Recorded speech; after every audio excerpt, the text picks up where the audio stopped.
Well, President Obama will be presenting his new budget next Monday morning, and one of the big issues is likely to be corporate taxes. For more, we are joined by Stu Eisenstadt. He's a partner at Covington and Burling and also the former Deputy Treasury Secretary. Stu, great to have you back here on In the Loop. I know you've been talking to various officials, in the White House about this budget. What are you hearing in advance of this unveiling that's going to be contained in this budget? What are you hearing?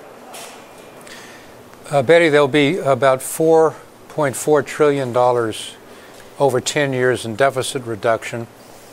The deficit projected for this coming fiscal year, fiscal 2013, will be the lowest in 4 years. It'll be around $700 billion compared to close to $1 trillion for 2012.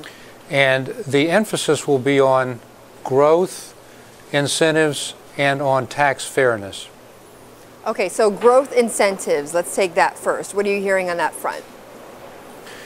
There'll be a number of growth incentives. There'll be a push, which is going on now, for a full-year extension of the payroll tax cut for employees.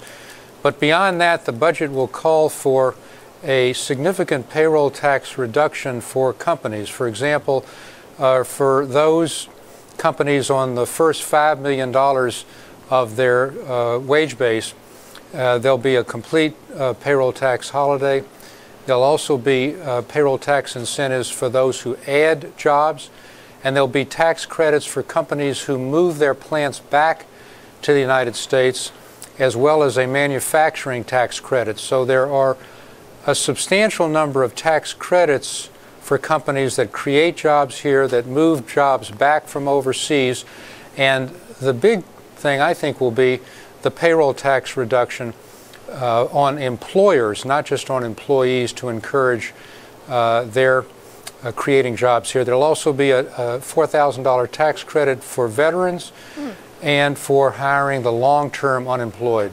That payroll tax deduction for employers, Stu, I mean, do you have any numbers behind that, or you know how much that could, that could reduce, or how much that would be in terms of either stimulating the economy or how much it would reduce the budget deficit?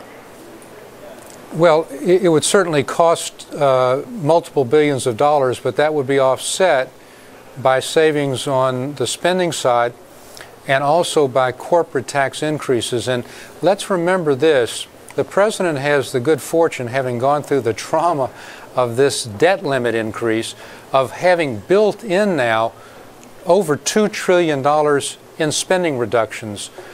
$1 trillion that's already started in 2012, and another $1.2 trillion that will go into effect starting in January of 2013 if Congress is unable to agree on how that mix will go.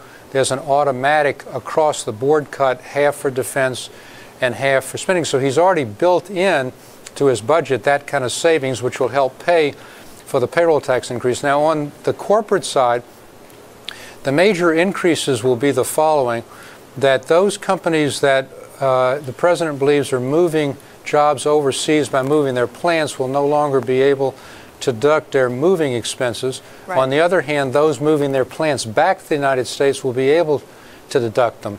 You'll have the millionaire-billionaire tax, the so-called Warren Buffett tax, right, with a minimum of 30% for those making over $1 million a year. So it's a mix of incentives to create jobs and what he will call tax fairness, as well as a minimum tax on profits overseas by corporations. Okay, so certainly very detailed outline, Stu, you're giving us about how the president plans on offsetting some of those tax cuts with cuts in spending. And Stu, thank you so much for giving us those details. Really appreciate it. Stu Eisenstadt.